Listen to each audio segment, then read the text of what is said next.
Кыргыз Республикасынын 2017-жылы Жол кыймылынын коопсуздугун көзөмөлдөө кызматкерлери Баткен облусунун аймагында айдоочуларга жаңы мыйзамда көрсөтүлгөн айып пулдардын өлчөмү боюнча түшүндүрүү аракеттерин көрүшүүдө.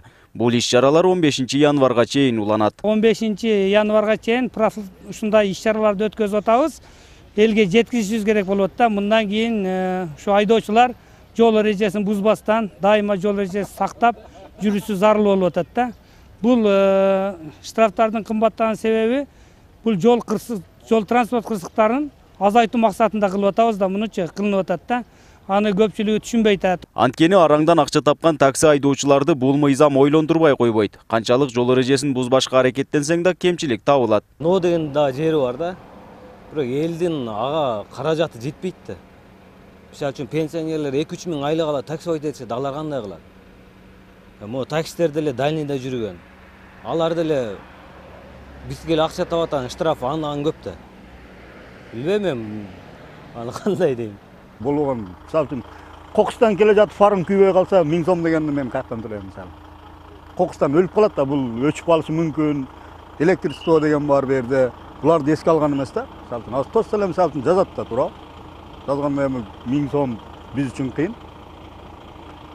Ременге мисалы үчүн отурганда эле тага койбойсуң, эстен чыгып калат, ар кандай шарт болуп калат машинада. Туура эмес жерлери көп жаңы мыйзамда деле. Айып пулдун өсүүсү жол кырсыктарды айтаарлык азайта албайт дегендер да бар. Анын ордуна айдоочу менен жол коопсуздугун көзөмөлдөгөн кызматкердин ортосунда соодалашуу күчөп кетүүсү мүмкүн. Биздин Кыргызстандын элинин жашоо деңгээлинде бул айып пулдарды 2-3 эсе көтөрүү менен мен бул туура эмес дейм да негизи. Эми бул кандайдыр бир кичине процент азайышы мүмкүн.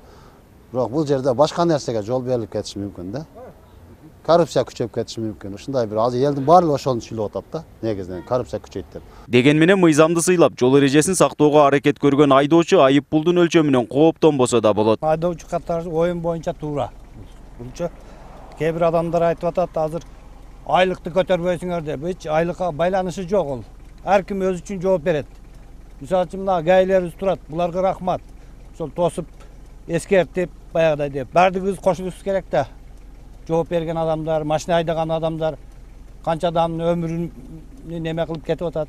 Аварияларды көрүп жатабыз. Жыл башынан бери облус аймагында одоно жол эрежесин бузган 20 айдоочуга жаңы кабыл алынган мыйзам боюнча чара колдонулган. Мыйзамга ылайык айдоочулук күбөлүк алынбайт. Жана айып пул 1 айдын ичинде төлөнбөсө 0,5% үстөк кошулат. Нургазы Жайнаков, 7-канал, Баткен. Либо машина пересадат. Келет так, келип турат так. Мунун иштеп туруп, мунун бул коррупция кайра күчөбөйт.